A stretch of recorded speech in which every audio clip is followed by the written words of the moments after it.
व्याख्या मुद्रां करसरसिजै पुस्तकं शंखचक्रे बिभ्रद्भिन्नस्फुटिगरुचिरे पुण्डरीके निषण्णः अम्लान श्रीरमृतबृहदैरंशिगप्लावयन्माम् आविर्भूयाद्दनकमहिमा मानसे वागधीशः। कृष्णाय वासुदेवाय हरये परमात्मने प्रणतक्लेशनाशाय गोविंदाय नमो नमः।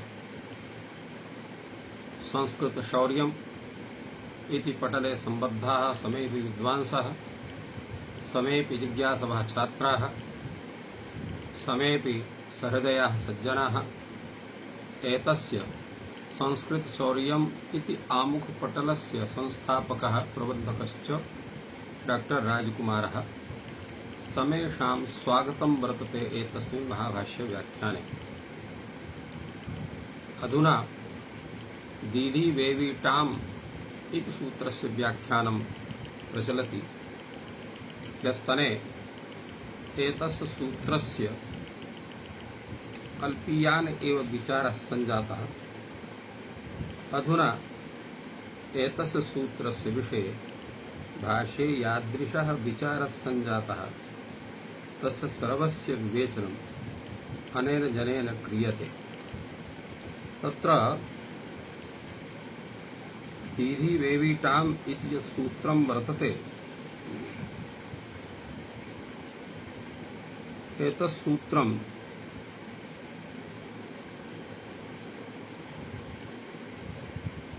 तत्र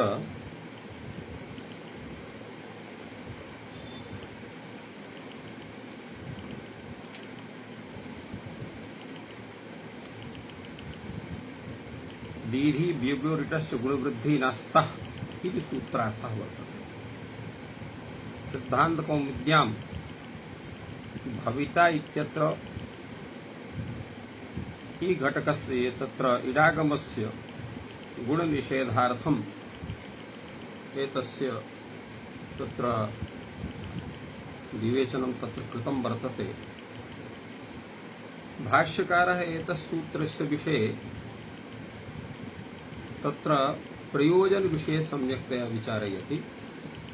किमर्थम् इदमुच्यते, अर्थात एतस्य सूत्रस्य किं प्रयोजनम्। यद्यपि अयं प्रश्नः अत्र न करणीयः, यतो सूत्रस्य यादृशार्थः वर्तते यद्दीधी देवी इति धातोः इडागमश्च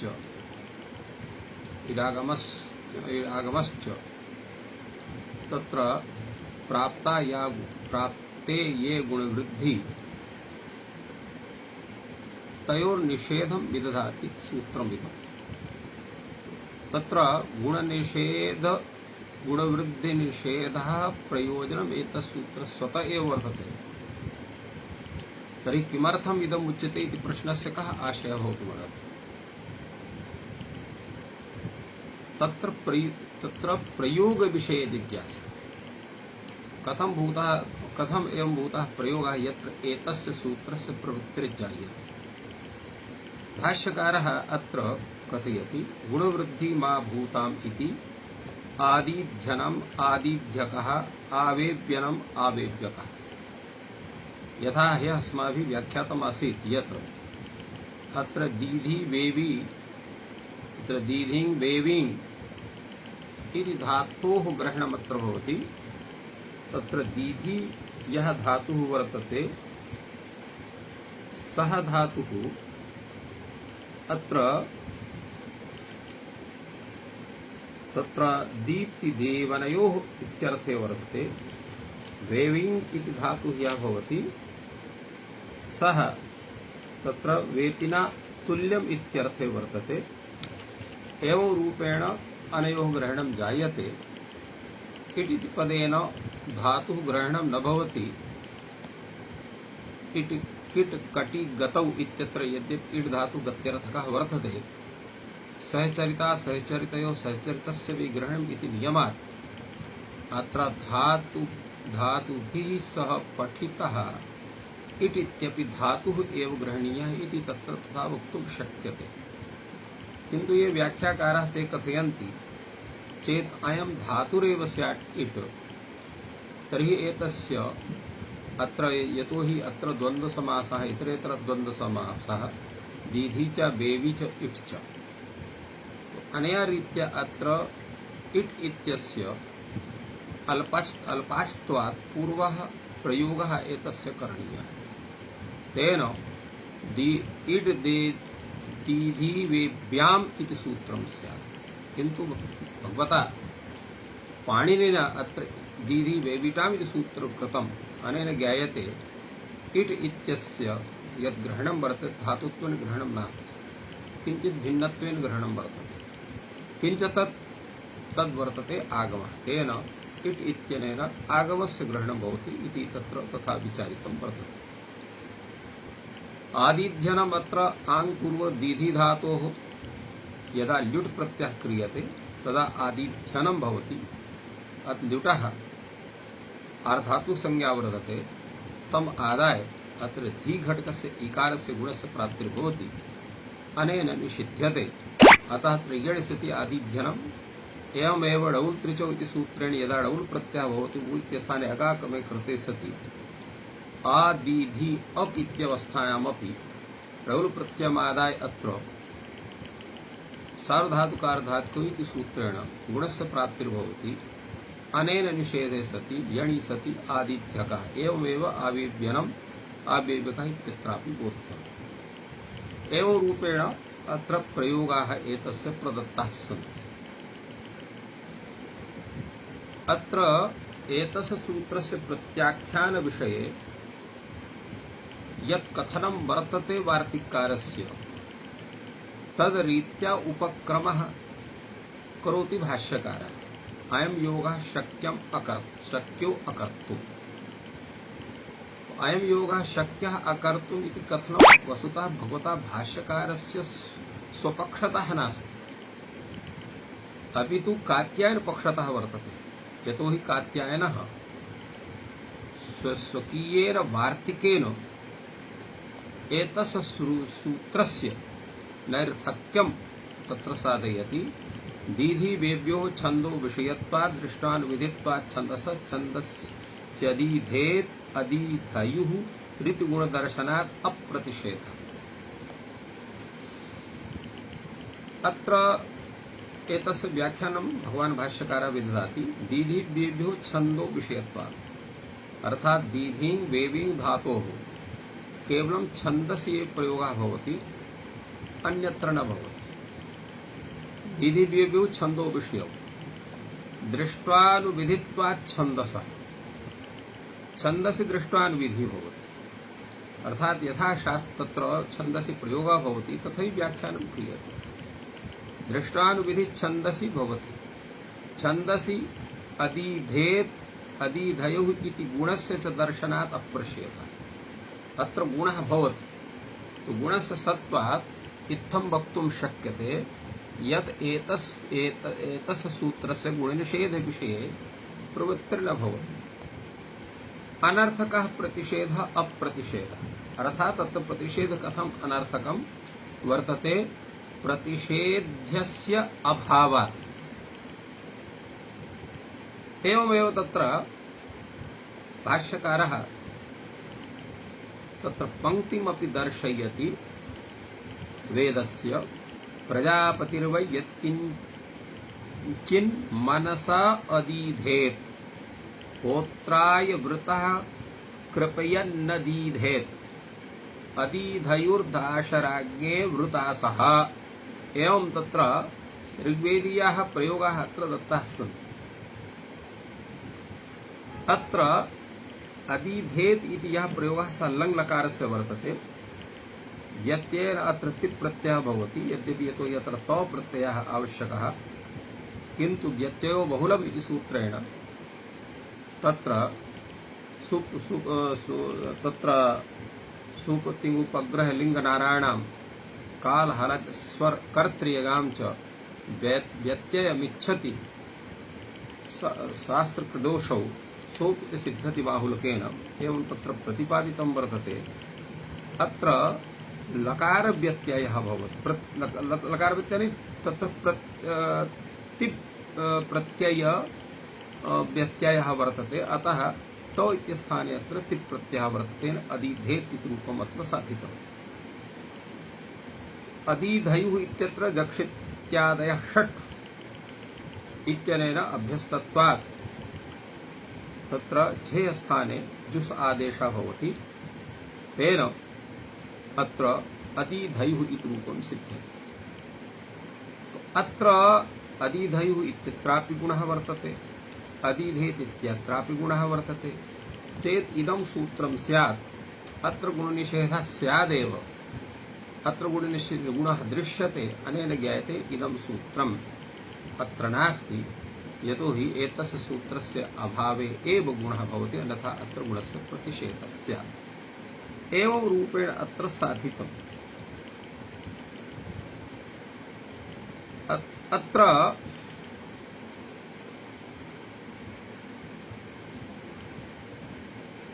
पुनः अत्र भाष्यकारः कथयति, भवेद् इदं युक्तम् उदाहरणम् अदीधेत्, इदं युक्तम् अदीधयुः, अयं जुष् गुणः प्रतिषेध विषये आरभ्यते, स यथैव किंगिति न इत्येतं प्रतिषेधं बाध्यते, एवं इमपि बाधेत्। अर्थात अदीधेत् इत्यस्य विषये तु तथा न वक्तुं शक्यते, यतो अदीधेत् इत्यत्र तिप् प्रत्यये परे भवति, अतः तिप् विषये तत्र किद्गित्वाभावात् अत्र गुणनिषेधः न स्यात्, किन्तु अदीधयुः अत्र जुषि गुणः जुषि च इति सूत्रेण गुणस्य प्राप्तिर्भवति, तद् यथा तत्र किङ्गिति च इति सूत्रेण निषेधः प्रवर्तते, तथैव दीधि वेवीटाम् इति सूत्रेणापि निषेधः प्रवर्तेत, किन्तु अत्र तादृशः निषेधः न दृश्यते। अनेन ज्ञायते यत् एतत्सूत्रस्य सूत्रेण यः प्रतिषेधः स अनर्थकः भवति। अत्र समाधानं विदधाति एतस्य आक्षेपस्य भगवान् भाष्यकारः, नैष दोषः जुसि गुणः प्रतिषेध विषयः आरभ्यमाणः तुल्य जातीयं प्रतिषेधं बाधते। अर्थात जिस गुणः प्रतिषेध विषये आरभ्यमाणः यः विधि भवति तुल्य जातीयं प्रतिषेधं बाधते, सर्वत्र न बाधते। अत्र गुणस्य जुसि निमित्तकत्वात् तन्निमित्तकमेव निषेधः, अर्थात तद्भिन्न विषय निषेधः न भवति। तो कस्य तुल्य जातीयः प्रतिषेधः? यः प्रत्ययाश्रयः, अर्थात प्रत्ययं निमित्तीकृत्य यत्र गुणः भवति, अत्र तु प्रकृत्राश्रयः वर्तते, अतः एतस्य सूत्रस्य अत्र प्रवृत्तिर् न स्यात् इति वक्तुं शक्यते। एवं रूपेण भाष्यकारः एतस्य व्याख्यानं विदधाति। अनन्तरम् अन्यदपि समाधानं भाष्यकारः अथवा इत्येदिना करोति, यतोहि यदा तुल्य जातीयस्य नियामकता या वर्तते सा सार्वत्रिकी नास्ति, अतः पक्षान्तरमपि भवितुमर्हति। अतएव येन न प्राप्ते तस्य बाधनं भवति, न च प्राप्ते इत्येतस्मिन् प्रत्यये जुषि गुणः आरभ्यते, पुनः प्राप्ते च प्राप्ते च, अर्थात यत्र अवश्य प्राप्तौ तस्य बाधनं भवति, अत्र अवश्य प्राप्ति विषयः एवं भूतः नास्ति। अतः किंगिति च इत्येतस्मिन् प्रतिषेध विषये एव जुषि गुणः आरभ्यते। अस्मिन् पुनः अर्थात एतस्मिन् स्थले तु प्राप्ते च अप्राप्ते च उभयत्र तत्र एतस्य गुणनिषेधस्य प्रवृत्तिर्भवति अनेन सूत्रेण। तर्हि अत्र तस्य निषेधः एतत् आवश्यकं वर्तते। तदा उच्यते यदि तर्हि अयं योगः नारभ्यते, अर्थात अतएव चेत् अत्र एतस्य योगस्य अत्र आरम्भः न क्रियते, तर्हि किं स्यात्? तर्हि उच्यते दीध्यत इति कथं स्यात्? दीध्यत इति प्रयोगः तत्र यः प्रश्नकर्ता वर्तते सः दीध्यत इति प्रयोगं लेट् लकारे साधयति। यतो दीधिम् इति धातुः, तस्मात् तिप् प्रत्ययः लेट् लकारे दीधीति इति भवति। इतः लोपपरस्मैपदी सूत्रेण ईकारस्य लोपः भवति, लेटो डाटो इस सूत्रेण अडागमः भवति। तो दीधि अत इति जायते, यण सति दीध्यत इति रूपं सिद्ध्यति लेट लकार प्रथम पुरुषैक वचने। तो इति मत्वा अत्र यतो हि अत्र तिप् प्रत्ययमादाय अत्र गुणस्य प्राप्तिः वर्तते, तत्र गुणस्य निषेधार्थम एतत् सूत्रम् आवश्यकं वर्तते। अन्यथा दीधयत् इति रूपं स्यात्, न तु दीध्यत् इति रूपं स्यात्। एवं रूपेण एतस्य प्रयोगस्य तत्र आवश्यकता भवति। किन्तु अत्र वार्तिककारः कथयति दीध्यति इति प्रयोगः लेट् लकारस्य नास्ति। दीध्यति शन व्यत्ययेन, अर्थात दीधि इति धातुः यः वर्तते तत्र व्यत्ययेन शन प्रत्ययः भवति। तो दीधि य तो इत्यवस्थायां तत्र अत्रापि शनः ङित्वा तत्र गुणाभावः न भवति। ईवर्णयोर्वर्ण दीधि व्योम इत्यनेन ईकारस्य लोपः भवति। एवं रूपेण ईकारस्य लोपे वर्णसम्मेलने सति दीध्यति इति रूपं जायते। अतः अत्र दीध्यति प्रयोग सिद्धे एतस्य आवश्यकता नास्ति। एवं रूपेण दीधि विषये वेवी विषये एतस्य सूत्रस्य यत् प्रयोजनं तद् भगवता भाष्यकारेण तत्र खण्डितं वार्तिककारानुसारेण। अग्रे तत्र एक देशी भाष्यं वर्तते, सा कथयति इतश्चापि शक्यं इतश्चापि ग्रहणं शक्यम् अकर्तुम्, अर्थात इट ग्रहणस्यापि आवश्यकता न वर्तते। तर्हि प्रश्नः भवति अकणिशम् अरणिशम् कणितः श्वा रणितः श्वा। अत्र अकणिशम् अरणिशम् कण धातोः रण धातोः लुङ् लकारे उत्तम पुरुषैक वचने यदा मि प्रत्यय मिपः स्थाने यदा अम आदेशः भवति सिच प्रत्यय सति सिचः तत्र सार्धातुकत्वात् आर्धत्कस्याट् बलादेः इति सूत्रेण इडागमे सति सकार तत्र सकारषत्वे अकणिशम् अरणिशम् इति रूपं जायते। अत्रापि सन प्रत्ययमादाय तत्र इकारस्य गुणस्य प्राप्तिर्भवति, तन्निषेधाय अत्र एतत् सूत्रं चरितार्थं वर्तते। एवं कणिता इत्यत्रापि तास् प्रत्यये सति तत्र लुट् लकारे अत्रापि गुणस्य प्राप्तिर्भवति, तस्य निषेधाय एतत् सूत्रं चरितार्थं भवति। एवं रूपेण अत्र एतस्य इड् ग्रहणस्य प्रयोजनस्य सत्त्वात् इड् ग्रहणं शक्यम् अकर्तुं यत् कथनं भवतः वर्तते तत् समीचीनं नास्ति। भाष्यकारः एतस्य विषये कथयति अर्धात् कस्येड् बलः इत्यत्र इड् इति वर्तमाने पुनः इड् ग्रहणस्य प्रयोजनम् इडेव यथा स्यात् यत् अन्यत् प्राप्नोति तनमा भूत्। अर्थात् एतस्य सूत्रस्य आवश्यकता एव नास्ति, यतो हि आर्धात् कस्येड् बलादेः इत्यत्र इड् इत्यस्य पाठः वर्तते। इड् इति पाठस्य सत्त्वात् पुनः अत्र यः अत्र अनुवर्तनं वर्तते, अर्थात्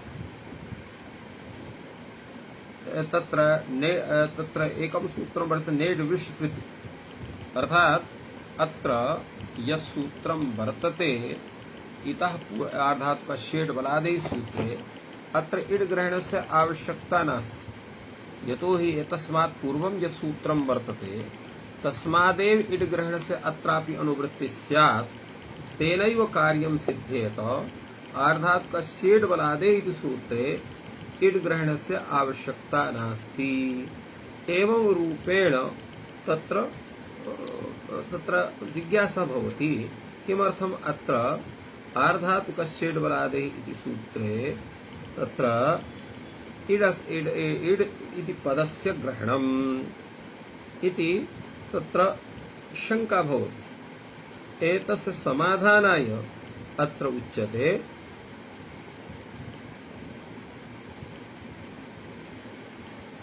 तत्र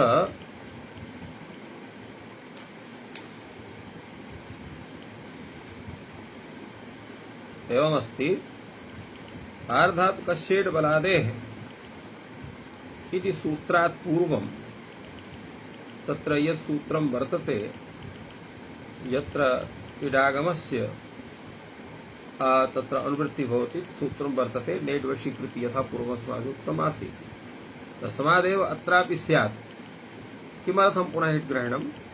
तद् इड् ग्रहणस्य प्रयोजनम् एतदेव वर्तते इडेव स्यात्। इडः इडम् उद्दिश्य यत् किमपि प्राप्नोति तन्मा भूत् एतदर्थम् अत्र पुनः इड् ग्रहणं वर्तते। अनया रीत्या अकणिशम् अरणिशम् कणितः श्वारणितः श्वः इत्यत्रापि स्वयमेव गुणनिषेधः स्यात् इड् ग्रहणसामर्थ्यात्। तर्हि अत्र इड् ग्रहणस्य आवश्यकता नास्ति इति तत्र समाधानं दत्तवान्। तदा उच्यते यदि नियमः क्रियते पिपीठिशतेः अप्रत्ययः पिपीठिः इति दीर्घत्वं न प्राप्नोति यतो हि भवान् कथयति यत् किञ्चित् अन्यत् प्राप्नोति तन्न भवति। तर्हि यथा गुणः न भवति तथा दीर्घोऽपि न स्यात् पिपीठिः इत्यत्र। तदा उच्यते नैष दोषः आङ्गं यत् कार्यं तन्निमित्ते न चैतत् आङ्गम् अर्थात् अङ्गम् उद्दिश्य यत् कार्यम् उच्यते तन्नियम्यते। अत्र इटम् उद्दिश्य अङ्गकार्यं गुणकार्यं भवति। तद्गुणकार्यं यतो हि सार्वधातुकारद्वयोः इति सूत्रेण यः गुणः भवति तत्र अङ्गस्य अधिकारात् इगन्तस्य अङ्गस्य गुणः भवति सार्वधातुकारधातुको एव रूपेण तत्र अर्थः तस्य निष्पद्यते तेन तत् अङ्गकार्यम्। अतः अङ्गकार्यस्य गुणस्य निषेधः भवति। अङ्गकार्यात् भिन्नं यत् कार्यं वर्तते तत्र न भवति। अत्र यः विपठिः इति दीर्घः ऊर्ध्वाया दीर्घः इति सूत्रेण यः दीर्घः भवति सः अङ्गम् उद्दिश्य न प्रवर्तते इति कृत्वा तस्य निषेधः न भवति। अथवा असिद्धं दीर्घत्वं तस्य असिद्धत्वात् नियमो न भवति। अथवा तत्र दीर्घकार्यम् असिद्धं वर्तते अतः तस्य असिद्धत्वात् नियमो न भवति। एवं रूपेण अत्र सार्वधातुक दीधि वेविटाम् इति सूत्रस्य ये ये प्रयोगाः प्रयोजनत्वेन उपात्ताः तेषां समेषां समाधानं विधाय वार्तिककारः एतत् सूत्रं प्रत्याख्याति। तद्व्याख्यानदृष्ट्या इत्थं प्रीतिते भाष्यकारोऽपि एतत् सूत्रं प्रत्याख्याति। तो एतत् प्रत्याख्यानं यत् वर्तते तद् वस्तुतः प्रत्याख्यानं भवति न वा इति तावत् विचार्यते। भाष्यकारस्य यादृशं व्याख्यानं वर्तते तद्दृष्ट्या तु एतत् सूत्रं प्रत्याख्यातम् इत्येव प्रतीयते। किन्तु विचारयन्तु छान्दसत्वात् किं भवति? छान्दसत्वात् तत्र भिन्नः यत् कार्यं केनापि सूत्रेण न भवितुमर्हति तत् कार्यं सामर्थ्यात् साध्यते। यथा अत्र पूर्वम् उक्तमासीत् भाष्यकारस्य कथनं वर्तते दीध्यत् इत्यत्र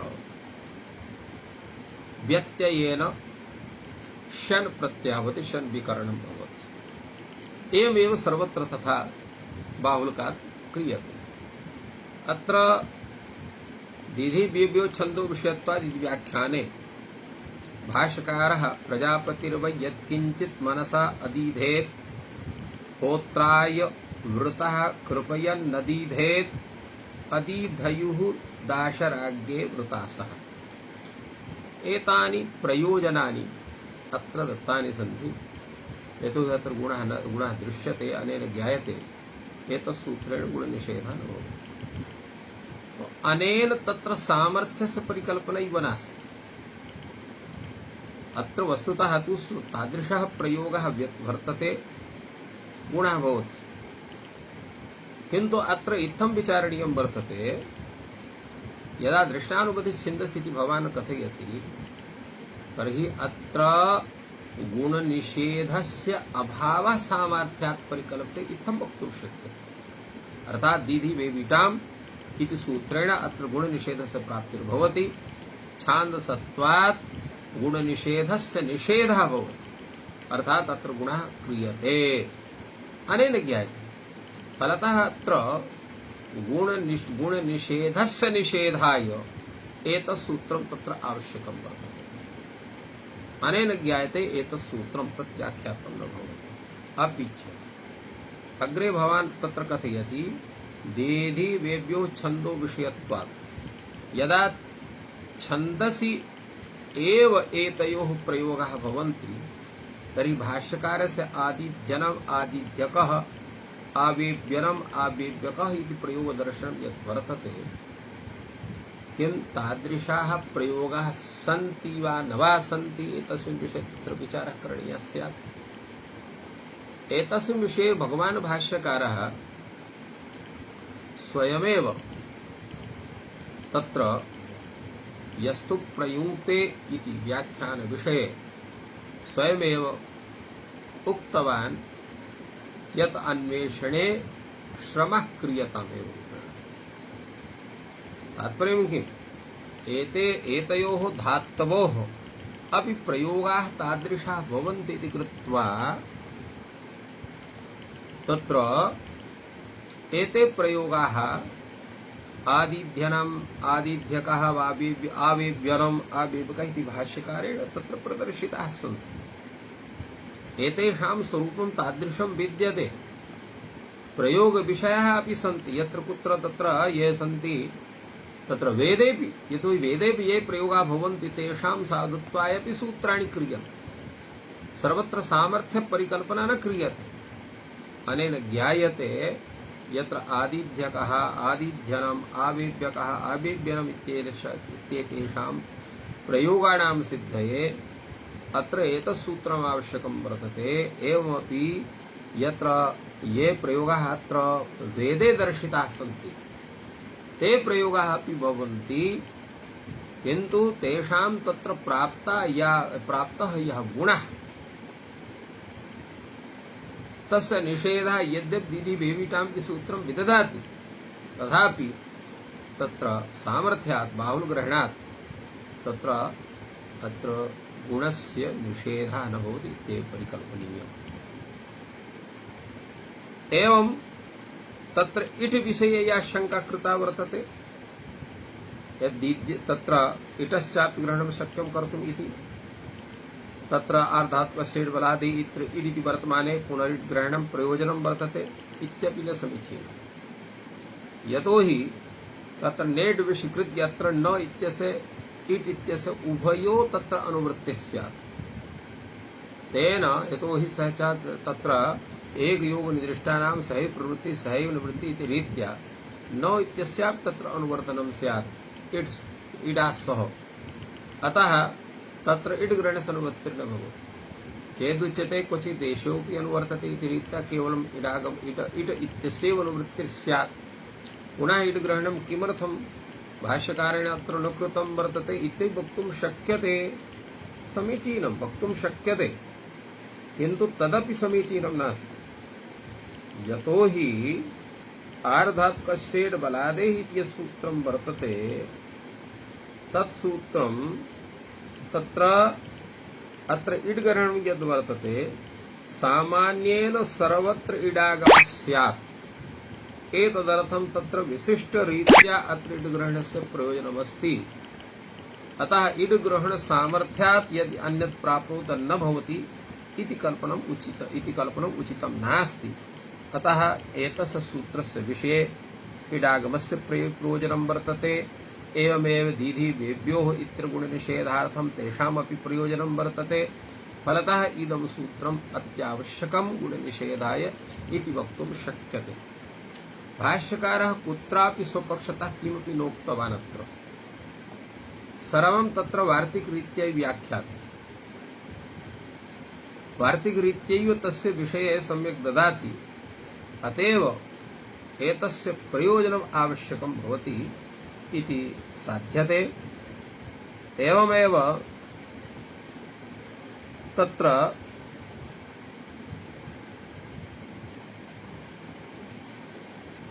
तत्र नागेशभट्टः एतस्य व्याख्याने कथयति वस्तुतः नियमस्य एकदेशयुक्तित्वात् द्विफलोऽयं विचारहितत्वम् अर्थात् प्रत्याख्यान पक्ष यथा भवितुमर्हति तथा अप्रत्याख्यान पक्षे भवितुमर्हति इति रीत्या एतत्सूत्रस्य तत्र प्रत्याख्यान विषये नागेशभट्टोऽपि तत्र न स्वीकरोति तस्य पक्षे नास्ति।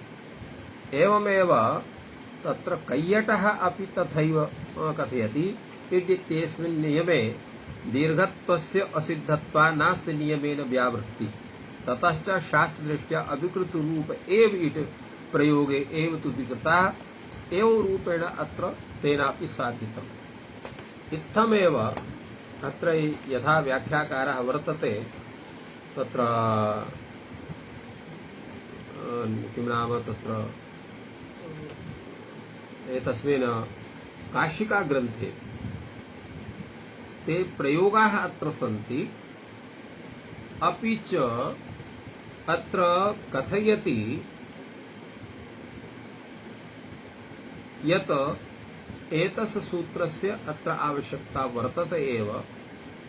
एवं रूपेण तथैव प्रतिपादितं हरदत्तेनापि। अतः एतत् सूत्रं तत्र प्रत्याख्यातं न भवति। एवमेव ये अन्ये तत्र व्याख्याकाराः सन्ति तेषां विषयेपि किञ्चित् निवेदनम् अस्माकं वर्तते, तत्सर्वं कथयामि। तत्र महाभाष्यस्य व्याख्याकारः वर्तते तत्र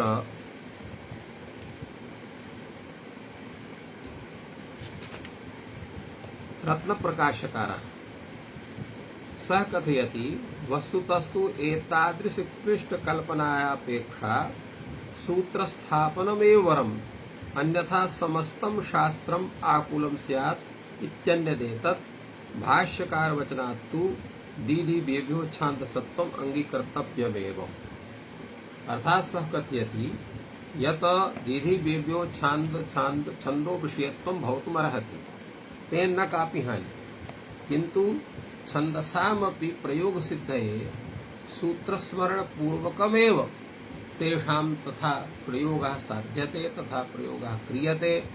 यत्र एवं भूतानि सूत्राणि प्रयोगसिद्धये न सन्ति तत्रैव सामर्थ्यपरिकल्पना क्रियते। इत्थं तत्र श्रीरामेन्द्र सरस्वती स्वकीये रत्नप्रकाशव्याख्याने एवमेव स्वीकृतवान्। इत्थमपि अन्ये ये व्याख्याकाराः सन्ति तेऽपि तथैव एतस्य सूत्रस्य प्रत्याख्यानं सम्यक्तया न स्वीकुर्वन्ति। एवमेव तत्र सिद्धान्त मतं वर्तते यत् एतस्य सूत्रस्य वस्तुतः प्रत्याख्यानं न भवति, केवलम् अयमेव विचारः वर्तते कदाचित् इत्थं व्याख्यानेऽपि एतेषां प्रयोगाणां सिद्धिः भवितुमर्हति, किन्तु सः पक्षः सिद्धान्तपक्षः नास्ति। यतोहि तत्र ये प्रयोगाः सन्ति अत्र भगवता भाष्यकारेण अत्र दत्ताः वर्तन्ते। तत्र वैदिकाः प्रयोगाः प्रजापतिर्वै यत्किञ्चिन् मनसा अदीधे एवं होत्राय वृत्रः कृपयन्नदीधे अदीधयुर्दाशराज्ञे वृता सह। अत्रापि वस्तुतः गुणस्य प्राप्तिर्भवति, तस्य गुणस्य निषेधः दीदिवेविकां की सूत्रेण प्रवर्तते, किन्तु छान्दसत्वात् अत्र एतस्य निषेधस्य प्रवृत्तिर्न जायते, अतएव अत्र गुणः दृश्यते। एवं रूपेण एवं भूतः विचारः अत्र कर्तुं शक्यते। अपरः तत्र अपरं सूत्रं वर्तते फलोनन्तराः संयोगः। एतस्य सूत्रस्य व्याख्यानं भगवता भाष्यकारेण सम्यक्तया विहितम्। अत्र एतस्य विचारः पूर्वं करणीयः, यतोहि अनन्तरः इत्युक्तिः वर्तते। तत्र एतस्य सूत्रस्य व्याख्यानं यत् कौमुद्यामागतं फलोनन्तरः संयोगः अजिभिः अव्यवहितः हरः संयोगसंज्ञासु एवरूपेण तत्र वृत्तिः वर्तते। तस्मिन् विषये अनन्तरः इति पदस्य यत् किं स्वरूपं वर्तते तस्य स्वरूपस्य विषये जिज्ञासा वर्तते भगवता भाष्यकारस्य। अनन्तरा इति कथम् इदं विज्ञायते अविद्यमानम् अन्तरं येषाम् इति आहुषित अविद्यमान अंतरा येषाम्। अत्र अनन्तराः इत्यस्य कीदृशं व्याख्यानं करणीयम्? अत्र वस्तुतः बहुव्रीहि समासः। तत्र अविद्यमानम् अन्तरम् येषाम्,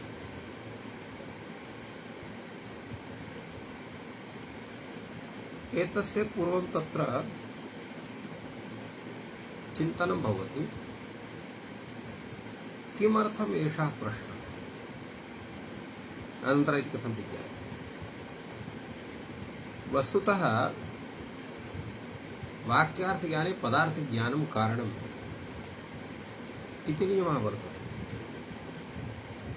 यदा वाक्यार्थज्ञाने पदार्थज्ञानं कारणं भवति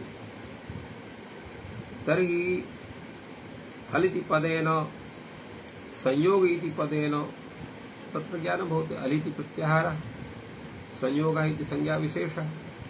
किन्तु अनन्तरः किम्, एतस्य किं तात्पर्यं वर्तते? अतएव तादृशः प्रश्नः वर्तते अनन्तरः इति कथम् इदं विज्ञाते अविद्यमानान्तरम् येषाम् इति आहुषित अविद्यमान अंतरा येषाम्। एवं भूतः प्रश्नः भवति। अंतरम् इत्यस्य भवति विवरम्, वर्णशून्य कालः इत्यर्थः। अविद्यमान अंतरा इत्यत्र मध्ये येषाम् अन्ये वर्णाः अविद्यमानाः एव रूपेण आदाय तादृशः विचारः भवति। अतएव अग्रे विचारं वर्धयितुं भाष्यकारः तत्र आक्षिपति, किञ्चातः कोऽपि विग्रहः भवति, अविद्यमानम् अन्तरं येषाम् इत्यपि विग्रहः भवितुमर्हति, आहुषित अविद्यमान अंतरा येषाम् इत्यपि विग्रहः भवितुमर्हति। किमनेन? तदा उच्यते यदि विज्ञायते अविद्यमानम् अन्तरं येषाम् अवग्रहे संयोग संज्ञा न प्राप्नोति, अप्स्वीति अप्सु इति। तत्र पदपाठे तत्र विचारः भवति। यदा अप्सु इति एवं वर्तते, यणि सति अप्सु इति भवति, अप्स्विति। अप असु इति, अप असु इति, अत्र असु इति तत्र अवग्रह मध्ये वर्तते। तो अविद्यमानम् अन्तरम् येषाम् इति विग्रह यदा क्रियते तर्हि अप्स्विति इत्यत्र संयोग संज्ञा न भविष्यति। यतोहि अत्र अवग्रहः तत्र वर्तते। अवग्रहे सत्वात् अत्र व्यवधानं वर्तते अवग्रहस्य, फलतः अत्र संयोग संज्ञा न भवति इति तत्र समाधानम्। अत्र शङ्कायाः स्वरूपम् आगच्छति। अप्सिति अप्सु इति विद्यते हि अत्र अन्तरम्। तदा पुनः क्रियते भवतूनां तत्र द्वितीयः विग्रहः, सः विग्रहः कथं न स्वीक्रियते? अविद्यमान अन्तरा येषाम् इति अत्र न दोषः भवति। तर्हि किं जातम् अनेन? भाष्यकारः समादधाति यथा न दोषस्तथास्तु, अर्थात अविद्यमान अंतरा येषाम् तथा भवति। तत्र अवग्रहः यः वर्तते तस्य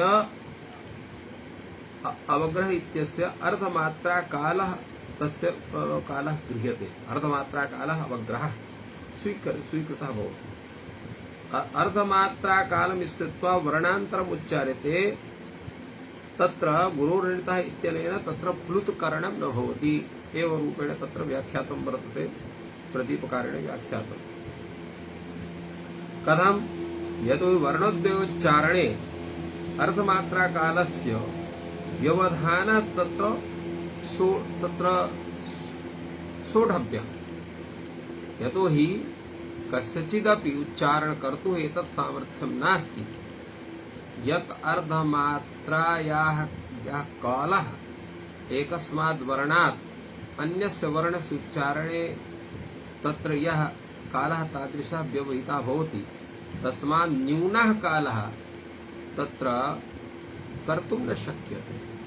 यतो हि सामर्थ्यमेव तादृशं नास्ति। एकस्य वर्णस्य उच्चारणानन्तरं द्वितीयवर्णस्य यदा उच्चारणं भवति तदा न्यूनातिन्यूनम् अर्थमात्राकालिकः व्यवधानः भवत्येव। अस्माद् हेतोः इत्थम् उक्तं वर्तते। अतएव तत्र मात्राकालावग्रहः तर्हि अत्र कश्चन दोषः न भवति। अविद्यमान अन्तरा येषाम् इति यदा उच्यते तदा अत्र कश्चन तत्र व्यवधानं न भवति, अवग्रहः तादृशः नास्ति। यतोहि अर्धमात्राकालिकस्य व्यवधानस्य सोढत्वात् इति मत्वा अत्र तादृशः विचारः आगतः। अतएव भाष्यकारः कथयति यथा न दोषस्तथास्तु। अथवा पुनः विचारयति यः विचारः पूर्वं सञ्जातः सोऽपि भवितुमर्हति। अथवा पुनरस्तु अविद्यमानम् अन्तरं येषाम् इति तदा तत्र पूर्वः यः आक्षेपः स्मारितः भवतु न चोक्तम् अवग्रहे संयोगसंज्ञा न प्राप्नोति, अवग्रहस्य व्यवधानत्वात् तत्र संयोगसंज्ञा न भवति। तदा उच्यते अप्सु इति अत्र विद्यते हि अत्र अन्तरम्। अत्र अन्तरम् अर्थात् तत्र वग्ररूपः अन्तरः भवति, अस्माद् हेतोः अत्र संयोगसंज्ञा न भवति। तदा उच्यते नैव दोषः न प्रयोजनम्। अर्थात् दोषः स एव भवति येन तत्र प्रयोगसिद्धिः न भवेत्, किन्तु एतादृशं न।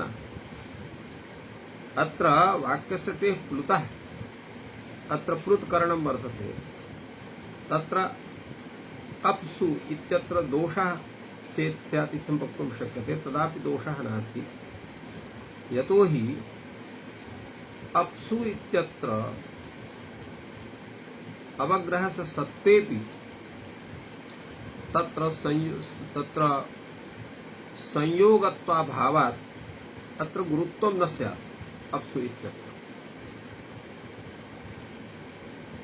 अतएव अत्र तादृशः विचारः भवति।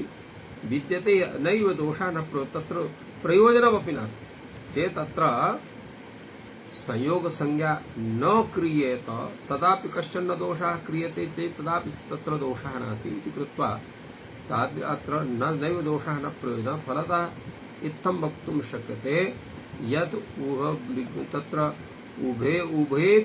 उभौ अपि विग्रहौ भवितुम् अर्हतः अनेन ज्ञायते। एवं रूपेण समाधानम् अत्र विहितम्। पुनः तत्र संयोग संज्ञा विषये जिज्ञासा भवति। संयोग संज्ञा कस्य करणीया? आज भी अव्यवहिता हलाः संयोग संज्ञा तथा व्याख्यानं वर्तते। अत्र संयोग संज्ञा कस्य भवति? समुदायस्य भवति, प्रत्येकं वा भवति इति प्रश्नः। अतएव अत्र उच्यते संयोग संज्ञायां सह वचनं यथा अन्यत्र यथा समुदायस्य यदा संज्ञा भवति तदा सह ग्रहणं क्रियते, तथैव संयोग संज्ञायां सह ग्रहणं कर्तव्यं। फलोऽनन्तरः संयोगः सह इत्येव सूत्रस्य स्वरूपं स्यात्। प्रश्नः भवति सह ग्रहणस्य किं प्रयोजनम्? तदा उच्यते सहभूतानां संयोग संज्ञा यथा स्यात् एकैकस्य मा भूत्। अर्थात् यदा सह वचनं न स्यात् तर्हि प्रत्येकं हलः संयोग संज्ञा स्यात्।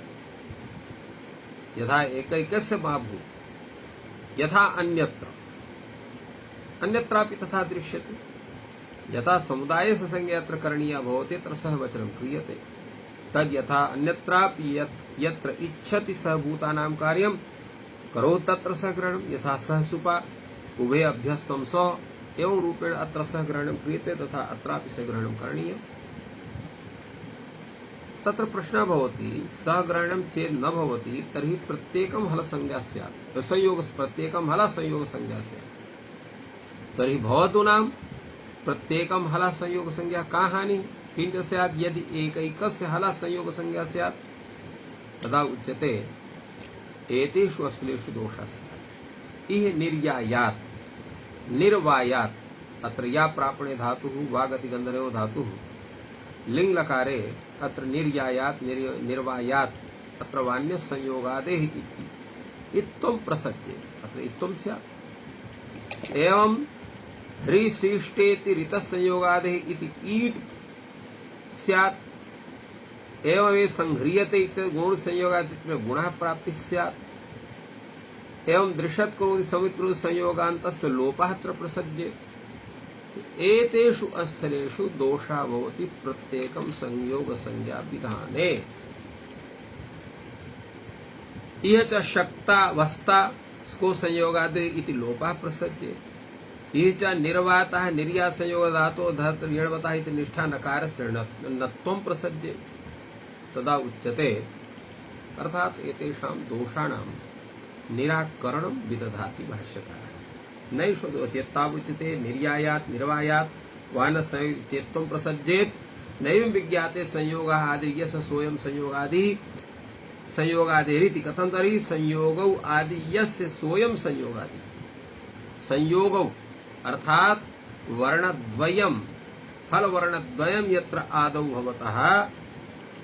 भवति तदा सा संयोगादि भवति तेन संयोगादि इति सूत्रस्य प्रवर्तनं भवति अत्र तु एकः एव संयोगः वर्तते अतः एतस्य प्राप्तिर्न भवितुमर्हति एतावत् सर्वम् आङ्गं परिगृहीतम् अनेन ये यानि यानि अंगम उद्देश्य कार्याणि भवन्ति सर्वेषां परिहारः अनेन जायते अर्थात ये अत्र संयोगम आदाय दोषाः दत्ताः पूर्वं निर्यायात् निर्वायात् संयोगादि धातुरजपतः संहृशिष्ट इत्यत्र संयोगादेः संहृते गुणोक्त संयोगाद्योः दृश्यत्पुरुष संयोगान्तस्य लोपः एतेषां सर्वेषां समाधानम् अनेनैव भवति